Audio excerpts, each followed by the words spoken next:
ರಾಜ್ಯದಲ್ಲಿ ration card delete ವಿಚಾರಕ್ಕೆ ಸಂಬಂಧಪಟ್ಟಂತೆ ಆಹಾರ ಸಚಿವ ರಿಜ್ವಾನ್ ಅರ್ಷದ್ ಪ್ರತಿಕ್ರಿಯೆ ಕೊಟ್ಟಿದ್ದಾರೆ. ಆದಾಯ ಕಾರಣಕ್ಕೆ ರೇಷನ್ ಕಾರ್ಡ್ ಡಿಲೀಟ್ ಆಗಿರಬಹುದು, ಆದಾಯ ಮಿತಿಯನ್ನು ಹೆಚ್ಚಿಸಲು ತೀರ್ಮಾನಿಸಿದ್ದೀವಿ ಅಂತ ಆಹಾರ ಖಾತೆ ಸಚಿವ ರಿಜ್ವಾನ್ ಅರ್ಷದ್ ಹೇಳಿಕೆಯನ್ನು ಕೊಟ್ಟಿದ್ದಾರೆ.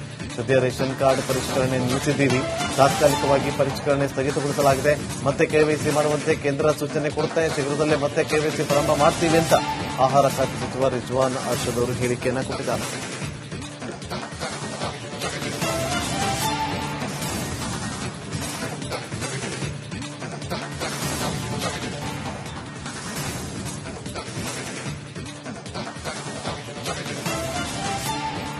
ಮತ್ತೆ ಕೆವೈಸಿ ಮಾಡುವಂತೆ ಕೇಂದ್ರ ಸೂಚನೆ ಕೊಟ್ಟಿದೆ, ಶೀಘ್ರದಲ್ಲೇ ಮತ್ತೆ ಕೆವೈಸಿಯನ್ನ ಪ್ರಾರಂಭ ಮಾಡ್ತೀವಿ ಅಂತೇಳಿ ರೇಷನ್ ಕಾರ್ಡ್ ಡಿಲೀಟ್ ಆಗಿರುವ ವಿಚಾರಕ್ಕೆ ಸಂಬಂಧಪಟ್ಟಂತೆ ಅದಕ್ಕೊಂದಷ್ಟು ಕಾರಣಗಳು ಏನನ್ನೋದನ್ನ ತಿಳಿಸಿದ್ದಾರೆ.